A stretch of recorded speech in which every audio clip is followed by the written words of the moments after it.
Gamertag Radio presents E3 coverage. Hosts Danny Pena, Paris Lilly, and Peter Toledo are direct from the convention center floor.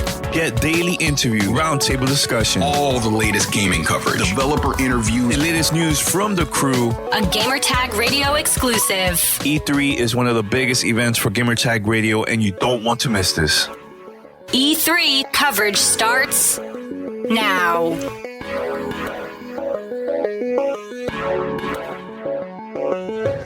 All right, E3 2019, and we just finished watching Xbox E3 briefing, and I'm here with Peter and also with Paris.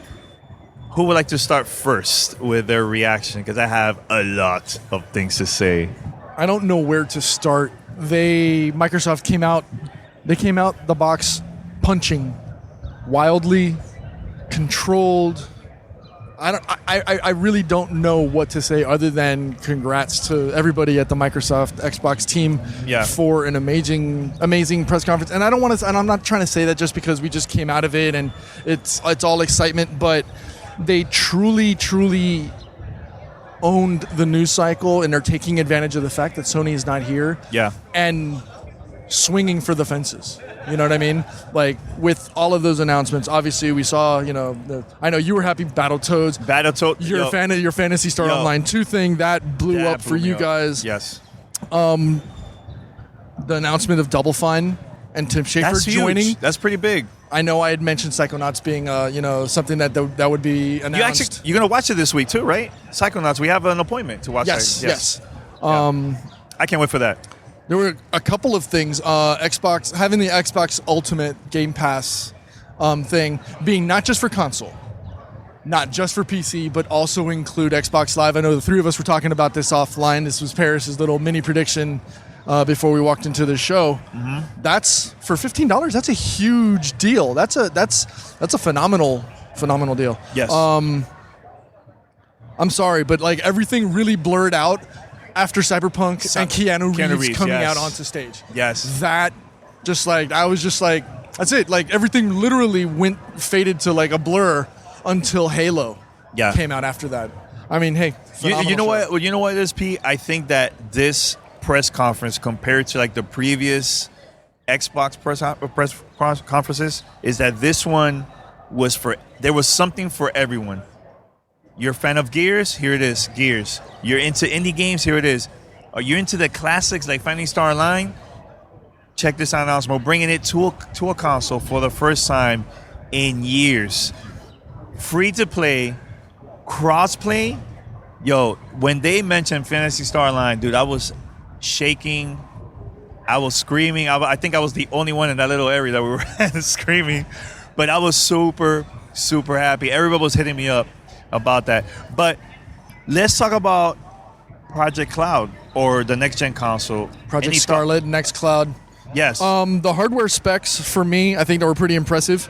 We see, they talked about built-in SSD, GDDR6 RAM, the Navi Zen 2 architecture from AMD, 120 frames per second. The specs are up there. They're pretty solid for today's gaming, right? And which has always been the concern for me, because every time they announce their specs, they're a year or two behind the current tech. This is, those are the right proper specs for a solid gaming PC, and putting that into a console, I think it's a smart move. Glad to see it. Paris, I think it's time for Paris to say something right now, man. April 16th, 2020.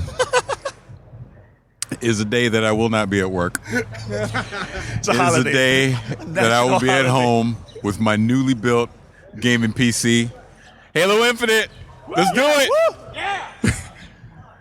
Yeah. But that will be a day after I have newly built my gaming PC, and I'm going to be playing Cyberpunk 2020.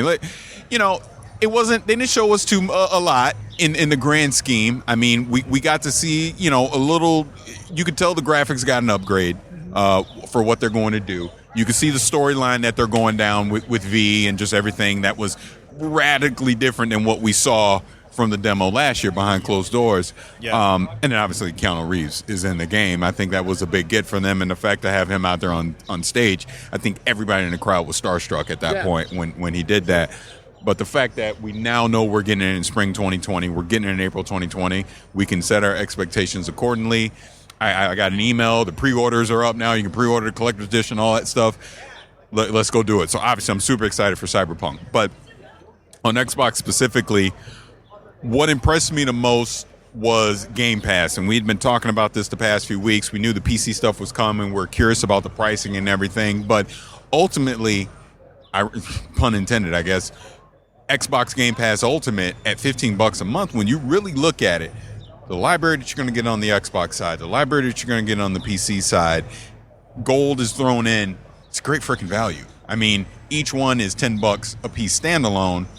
Gold is $5 a piece. So when you combine it all together, and it's only $15 a month that you're getting this, plus, you know, the thing that's going on right now, you throw $1 in, they're upgrading you to Ultimate, and you can, like, I have it until 2022 now, as an example. Game Pass to me is going to allow us to try some of these games that we saw that I might be like, I don't know, like that 12-mile game. I don't know if that was a Game Pass game or not. But I think it was. Yeah, but I'm not sure. But the point, regardless of the game, is the ones that do come in Game Pass that you're looking at, like, would I go buy that day one? Maybe, like maybe not. Blair Witch. Exactly. That's a now Game you Pass go game. now you'll go try something like that. Yes. We're saying that a lot during the briefing. You know what? I'll try that. Psychonauts 2, amazing. I'm so happy for Tim Schafer that Double Fine's coming under the Xbox family, and now they're going to get the proper support and the backing that they need to make the games that they want to make, and that's fantastic. So, I mean, overall, let me say this on a slightly negative, and it's not really a negative. It's just I was surprised. Okay. They didn't really show us anything for Gears 5. I'll tell you why. Other than, you know, we know the escape stuff, and I know they're just going to be playable here, and they're doing all that kind of stuff, but I really thought they would delve a little more into what the story was going to be for Gears 5 at the briefing, but that's okay. We don't need it here. We're going to get plenty of information during the week and the upcoming months, but hey, it's coming September 10th. Yeah. I'm really excited for that. And then obviously with Scarlet, to lay out the specs that Pete already talked about, what that said to me, you hear 120. Don't think 120. That's maybe 1080p or 1440p or something like that. For people that want a game in 4K, what Xbox is saying is we're going to make 4K 60 frames per second a standard in the next generation. I fully expect that when, like, Halo Infinite, as an example, is coming. So speaking of Halo Infinite, if you looked at all the announcements that came out, they were all either this year or early 2020. They're not talking anything next gen at this briefing. That's going to be next E3 or whatever we're going to have next June, that they're going to talk about that with Scarlet. The only thing that they talked about for Scarlet was Halo Infinite. We know it's coming holiday 2020. We know Halo is going to be their day one, which we've been saying for the past year. That just makes perfect sense. And I'm ready for it. I'm very excited for Master Chief to come back. It's looking like they're getting Halo back to its roots, yes, which is what we want. I'm excited for that. No gimmicks, none of that. Give me Chief, give me Cortana, tell me that story, make a kick-ass multiplayer, brand new engine, and everything else that's going to come with it. So I'm very happy with this Xbox briefing. I will say that, was this the most mind-blowing, best briefing I've ever been into in my life? No, but that's okay. This is a transition year. Next year is when we truly start to get into the next gen. But I'll tell you what, it's funny. You know what game excited me the most out of all of that? Besides Cyberpunk. Yeah, but besides everything we saw. That Dragon Ball game. That Dragon Ball RPG. That RPG. I'm so there for that. I cannot wait for that. And Pete, every game they show, there was something for everyone. Exactly, and that's the point. And I love that, because sometimes we've been to press conferences and they'll show stuff, and we're like, man, they're showing a lot of the first person. Oh, they're showing a lot of a third person. Yeah. They're showing a lot too many of zombies. Yo, they had everything there, man. There was games that wasn't for me, but I hear people in the back like Brittany from What's Good Games, hype, screaming. And I'm like, I'm not into that game, but I'm glad to see that she's excited for that particular game. Now let's talk about the elephant in the room, real quick. No, I want you to hold it. This is for you. Okay. No banjo. Yeah. No Nintendo Switch. Yes, but you know what? We still left there happy. Yes, because but I'm surprised. I am surprised. I am truly surprised we didn't hear anything about a collaboration with the Switch. And let's talk about the rumor that was going around while we were sitting down. Yeah, Miyamoto was at the briefing. Yeah. So right there, I was like, oh my God, don't it's tell happening. me. I even had my Switch ready to take it out once he was going to come on stage. Yeah. But it didn't happen. But you know what, Paris? I've been asking for Phantasy Star Online 2 for years. Just that alone, I'm okay. Yeah. I'm happy. I'm good. For you, 4/16, 2020, Cyberpunk 2077. But and that's what I'm saying. That's the game I'm most looking forward Yeah. to out of all the stuff that's all going of us, on all of us, yeah, in the next year. That's the game that I cannot wait for. And like I said, I fully expected it to be spring. So to hear that date confirms everything that I thought. I'm excited, man. Very excited. There were two introductions or two things that they announced. First one, Dragon Ball Z Kakarot drew much excitement out of this core group right here, and outside, everybody else in the thing, and that was pretty exciting. RPG, not fighting. RPG looked really, really dope. The overall number of games that were going to be announced at the thing, we saw 60 games in all, 14 from Microsoft Game Studios, 34 premiering on Game Pass. We mentioned the combo, that Batman Arkham Knight, which, if you want to talk about that. So I was semi-right. Yeah, so Batman Arkham Knight, Metro Exodus, Hollow Knight, and Borderlands Handsome Collection, which, if you pre-order, you get a Lilith. You get a Lilith expansion that's new for Borderlands 2. That's a preamble, to go into Borderlands 3. I thought that was really dope. What did you think of the Series 2 controller introduction? The Series 2 Elite controller, Paris. I'm glad to see it. I'm glad to see it. It is absolutely time for them to update the Elite controller, and now that you got the multiple profiles that you'll be able to put on there. Bluetooth. Yeah, Bluetooth. Looks great. I'm ready for it. Adjustable tension sticks. Yeah. That was really cool. One other thing, I know it drew some confused looks. I actually had to look into it right after it, but which part? The Smilegate announcement signing with Xbox. So they talked about Crossfire X. Crossfire X is one of the largest, if not the largest, military sim FPS shooter. Mm-hmm. And so I know there was a lot of confused looks, myself included, because I wasn't truly familiar with it. But apparently, it's a huge signing, which. It's Smilegate is a Korean company. They've got that partnership or had the partnership with Bluehole and PUBG. I think it's a rock solid pickup for them to work with and to bring Crossfire X to the Xbox One X. Can I say something? Or the Xbox One, or just the Xbox. Can I say something? Landscape. Even though we are going to try it during the showcase, I was surprised they didn't really talk much about xCloud. You know what? I was very surprised. I was very surprised. But I get why. Because it's hard to present something like that. Because it's all going to, that's fake. That's not real. So they did it the right way to say, we're going to let you get hands-on with it so you can talk about it. Exactly. Now, what was the thing that caught you the attention the most from that particular part of the presentation about xCloud? You know what? What caught me the most was they didn't talk about the price. Other than now we're going to be able to make our own Xbox One a streaming device for free. And they emphasize free, which lets me know that if you're not using your console, there's going to be a price associated with it. So one thing that we were speculating coming into this was, could they potentially have a tier of xCloud built into Game Pass Ultimate? Obviously, that's not happening. But the flip side of that is they're basically telling you, on an Xbox, that's your free tier. That's what they're saying. Your Xbox is the Project xCloud. He did mention for free during the talk about that. You can use either their virtual console, which I think was really, really smart. Use a virtual console in their data center, or use your own to stream it. But the virtual console isn't free. That's what we're saying. Right. Yeah, there will be a cost with that, which they did not talk about. And we're going to be ready to go with that in October. Right. So they're going to be doing stuff before Stadia. Yes. Which I think is interesting. Yeah.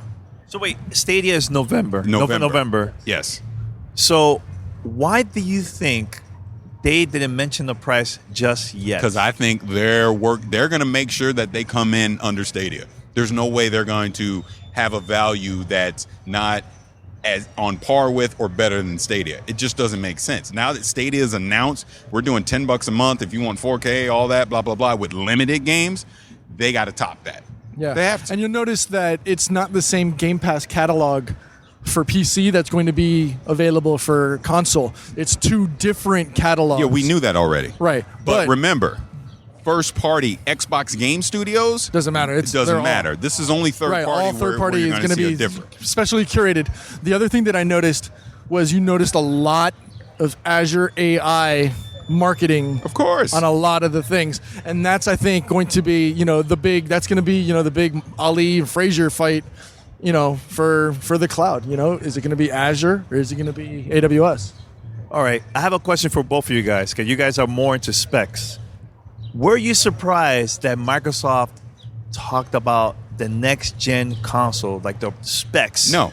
I told you they were going to do that. So no, I wasn't surprised. But okay, no, oh God, Paris, oh God, no, but because remember too, even Digital Foundry was saying this, that they were very curious to see how they were going to announce it, because at the same time, they can't announce too much stuff because of PlayStation. Yeah. So your thoughts about that part?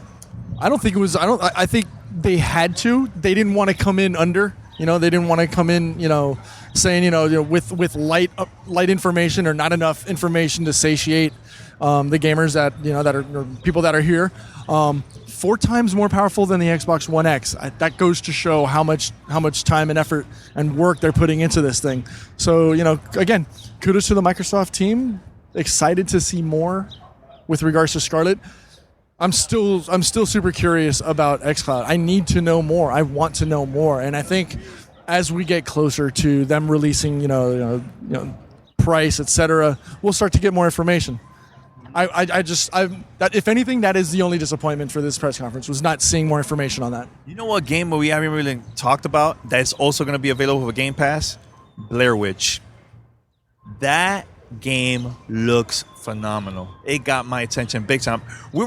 I know we were together we were sitting next to Khalif and What's Good Games, and we were like mentioning games. Could be this one, could it be? We were all wrong. As soon they show the logo of Blair Witch, we're like, yo, that's Blair Witch. Did they mention the company, the developers that work on that game? I can't remember. I don't remember. But Yeah. it did say Xbox Game Pass. So is that a first-party game? Or that's like a potentially. I guess we'll have to wait to get more information. Okay. Anything else before we wrap it up? Or shout out to them using Azure AI and all the geo locating technology for the newest flight simulator. That actually caught me off guard. We talk about flight simulator, and a good friend of ours worked on that. That was his first job. That was his first job in the game industry. Had tears over that. That was great to see. That was really dope. And again, it's on Game Pass, so guess what? I'm playing Flight Simulator. Yeah. Why wouldn't I? Yeah. I already own it because and I have actually, Game Pass. I do want to talk about it. Minecraft Dungeons. It came across to me like a combination of Minecraft and Gauntlet, and I was like, I could play this. I could see myself having fun with this. Plop it down, play with the kids, play with the wife, play with friends. That was a cool next step. Remember this: local co-op and also online. That Awesome. sounds dope. That's really good. Really good. I don't know. I'm super impressed with this press conference, man. I just enjoyed it through. And I was looking at Paris and you guys at UP. I was like, yo, it's only been 30 minutes. Yo, what? Oh my God, it's only been an hour. Like, I think the pace was really good. And I think it was perfect that they didn't start with Halo. I like that Phil Spencer didn't show up right at the beginning of the press conference. Let other people shine, and I think it was well balanced overall, in my opinion, So, anything else? I think that's it. That's it. Yeah, I mean, we have more stuff coming up. Just stay tuned. Make sure to stay subscribed. What's next? I know Bethesda's coming up later on. Yeah. We're going to try to watch it. I don't know if we're going to go to the press conference. We don't know yet. We're still debating. Okay, there's a lot of things going on behind the scenes. And, just stay tuned here at Gamertag Radio, live from E3 2019.